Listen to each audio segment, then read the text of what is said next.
Welcome back. Welcome back. You made Diamond K in here, of course, on Fire TV. And during election time, I always stress the importance of voting, the importance of participating in the process. And today we are very pleased to be joined by Senator James, who is going to talk with us about her campaign and a bunch of other things. Senator James, how are you doing today? I'm great. How you doing, Diamond Cake? I'm wonderful. I'm wonderful. So you are out and about, and I am glad that you have allowed some time to talk with me and be able to share some information with our listeners. Happy, Um, ha- Happy Sunday to you, by the way. happy Uh, Sunday. so I guess I want to start with what are the two most important challenges to the residents in your district, and what can you do to solve these challenges? Okay. I'll say that my district is very diverse because it is part of three different counties: Fulton County, uh, Cobb County, and Douglas County.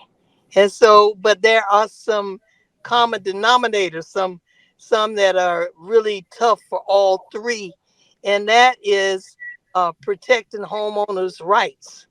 And because they have HOAs in most of these beautiful subdivisions that they built, and many of the HOAs are predatory. They are literally stealing people's homes.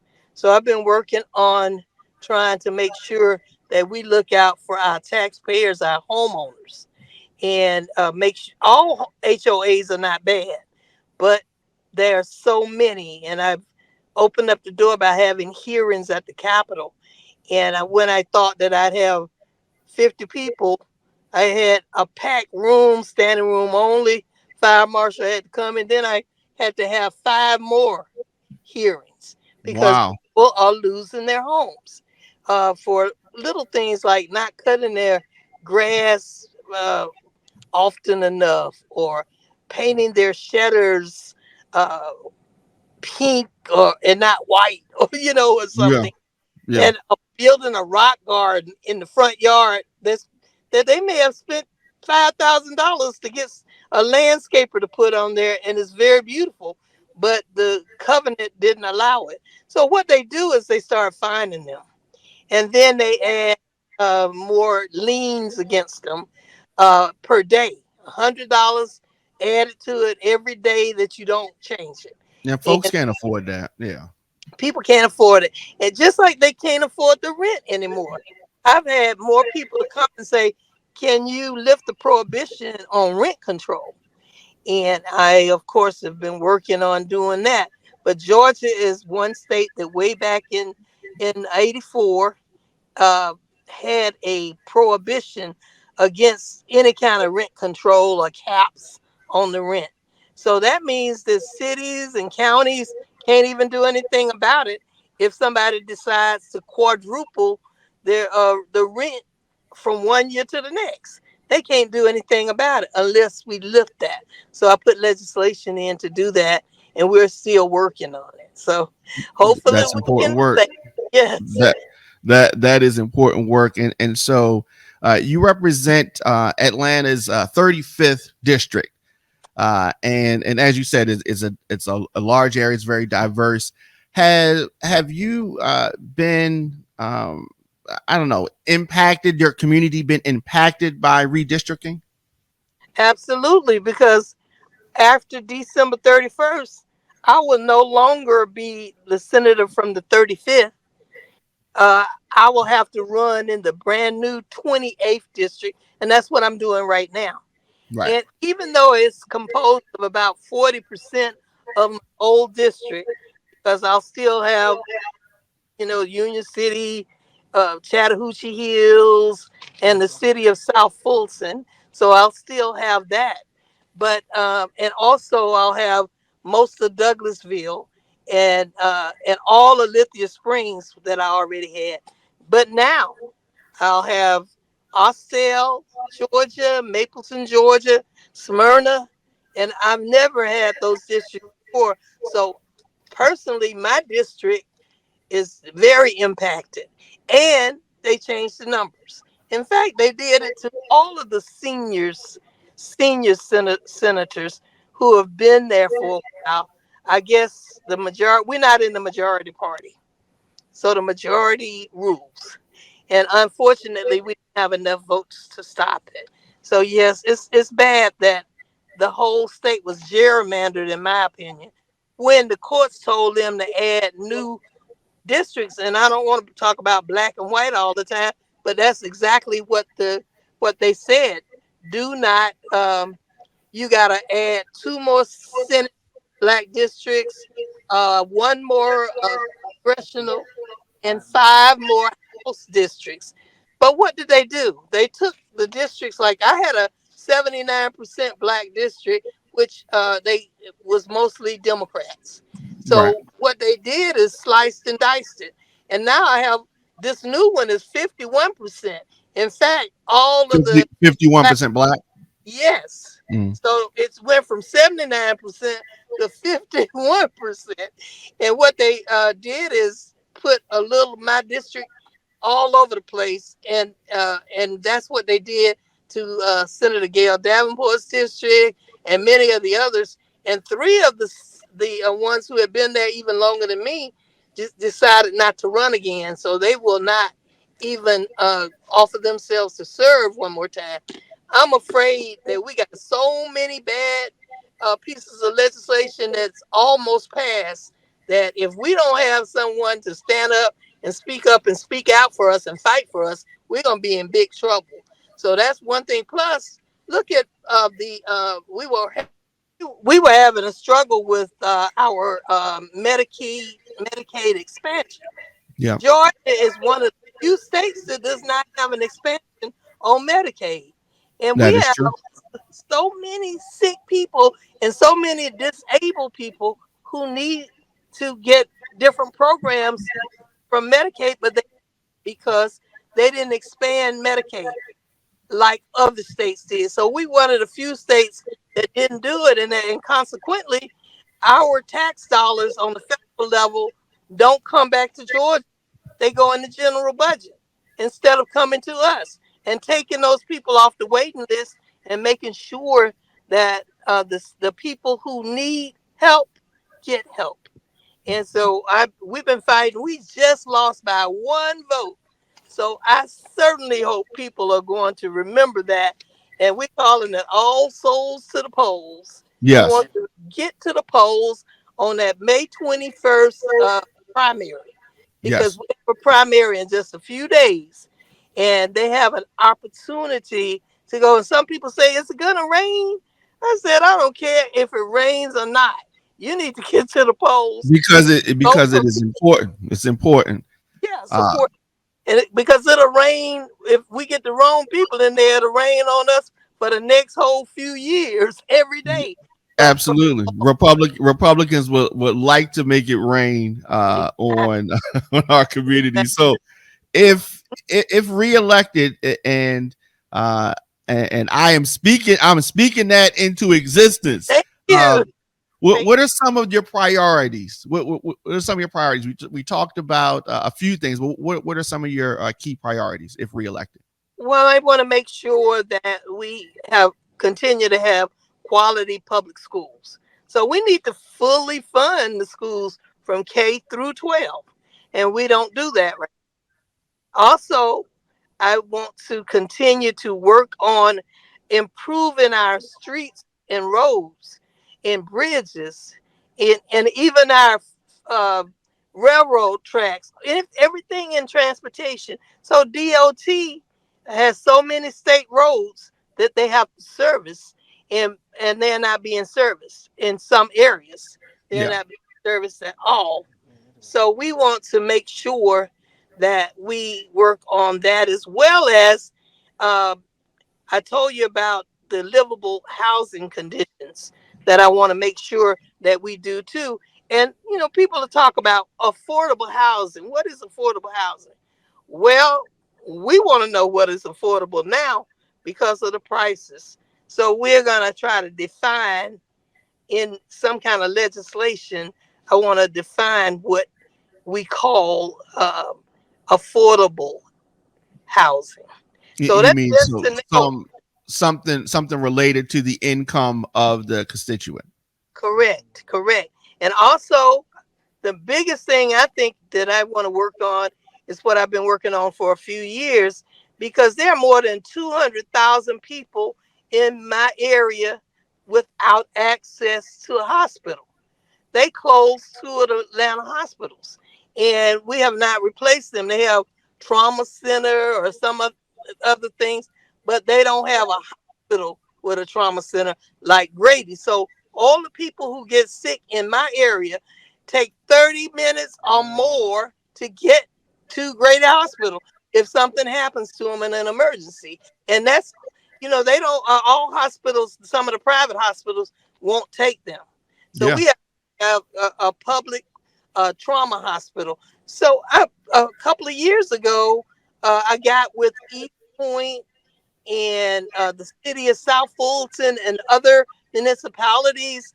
And I've been talking to Fulton County to try to get a hospital authority. Most of them didn't want to get a hospital because they were afraid that if something happened, they'll be sued and they could go bankrupt in their cities. But a hospital authority would be the one to have to take on any kind of problems that come up. And a hospital authority can be formed through the state of Georgia, and it'll be easier to get a CON. Uh, and you have to have that in order to open a hospital now.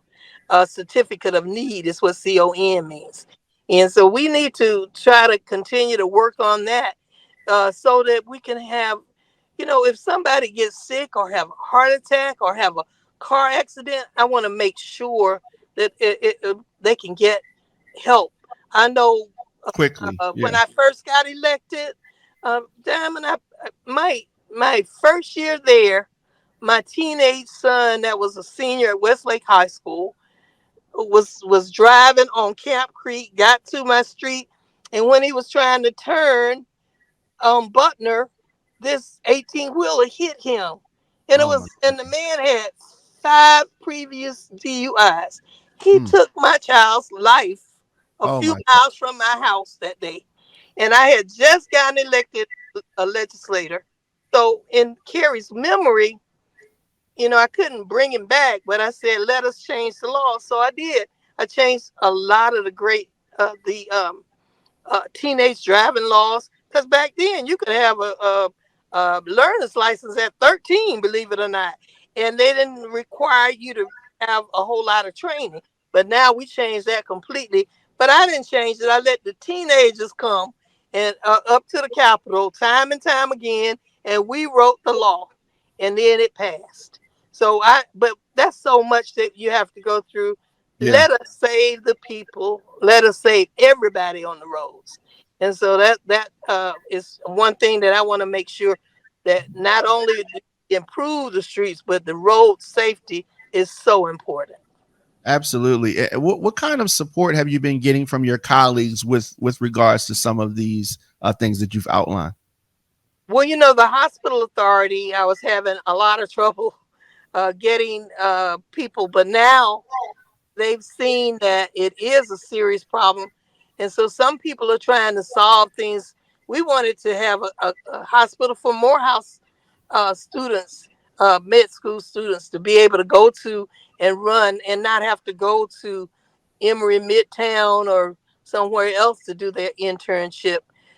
So a lot of people are buying into it now. So sometimes you can introduce something and you have to do it more than one time. That's another reason I'm offering myself to serve once again. So hopefully I can get it elected. As you said, we claiming the victory, right? Yes, we are. Yes, we are. So after Tuesday, they're gonna see that I'm gonna be one that are forced to be reckoned with. We're gonna fight and fight to make sure that that hospital authority is not just in vain. We passed it. Let us get some of the cities to buy into it and put in a hospital. And then what they do is when the cities go on that authority, they can put the board members in. Each city will have so many board members, so they'll really have control over the hospital, and they'll it'll be their hospital. So that's one of the things that I'm going to make sure that I continue. And we need bipartisan support on everything. So on the HOA predatory bill that I was talking about earlier, we were able to finally get some of the GOP members to come aboard. And one who is really working with me now heard on our hearing, he heard all these people in his district in Coweta County who were having some horrible things to happen to him. And they went and talked to him, and he came and joined in with me so that we can get legislation to save people's homes. People had folk their liens get $2,000 or more, and they can sell your property. The HOA can come and sell your property, no matter whether it's a $300,000 house or $1 million house. If you Absolutely. get $2,000 worth of liens and don't satisfy it, then they have the authority to sell it, and people are buying the houses on the courthouse steps. And unfortunately, it's either the lawyers of the HOAs Right. or Or they're working in conjunction in to conjunction. take this. And this is something that affects Democrat, Republican, or Yeah, independent. Yeah, yeah, and so it's good that you're able to reach across the aisle and work with your Republican colleagues on something that transcends party lines like this. yeah. Um, You know what, Diamond? I've been doing that for a while now with many other pieces of legislation. That's how I've been able to pass it because we're one vote or one side of the vote without getting the other parties to come into it, especially since we're in the minority. So right. I've been working with them, and as a result, I didn't sell out or anything. I never would do that. I'm fighting for us, like Jose Williams and Shirley Chisholm used to say, unbought and unbossed. I'm just Yes, committed to the people. But absolutely. we make sure that we look out for the people first. And so they gave me a chairmanship many years ago. I was the uh, only black at that time to get a chairmanship, and that was the Interstate Corporation. And a lot of the black folks say, "Oh, that's a token. They threw a bone to you," but I used it for all of their bills that never got a hearing. That Right. never I put them in my committee. And so as a result, good bills and good legislation has passed with not just one party's name on that, but everybody who had good legislation. So now they have given me the Urban Affairs Committee as of last year. So that's even more important because with Urban Affairs, we all the things that I mentioned, they could come through my particular um, committee that I chair. And so, of course, it's like this: if you're the chairman, then you can make some decisions that other people cannot make. Now when it leave the committee, it's got to go to the floor and then to Right. the other side.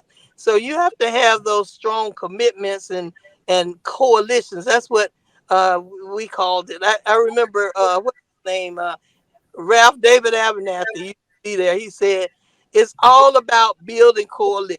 You Absolutely. on like-minded events because everything, like you said, is not partisan. So Right. you build on either faith and religion or on the road issues. Or I was top with the environmental issues for a long, long time. I created that bill called Zero Waste by 2020, and we encourage recycling, reducing, and all of that. But it's so many of the farmers who are legislators and other people who live in some of the small towns who really rely on good, clean air and good, clean water. So they came in and built a coalition with them. So it's all about the issues and the policy making that we try to do. And finding things that you can agree on and having a point to start to build from. but you know, Exactly. naysayers are going to say whatever. But I think that it is so important to continue to do the work that you've been doing and building on the things that you've been building on.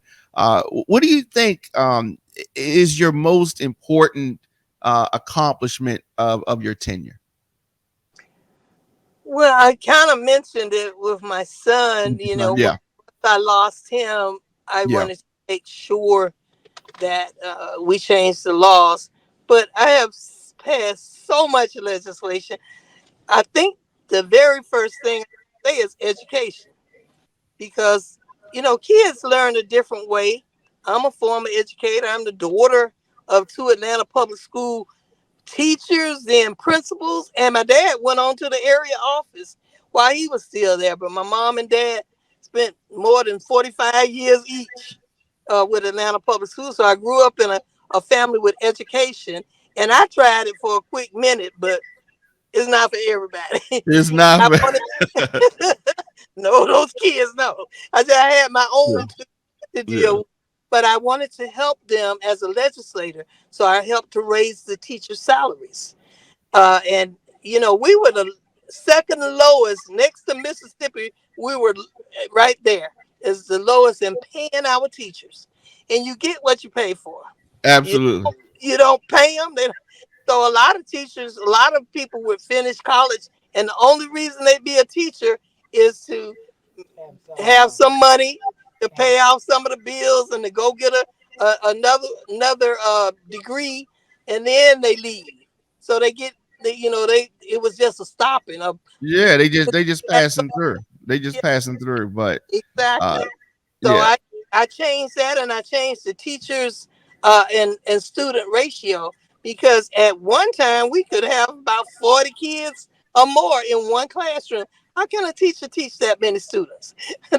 That's very difficult to do.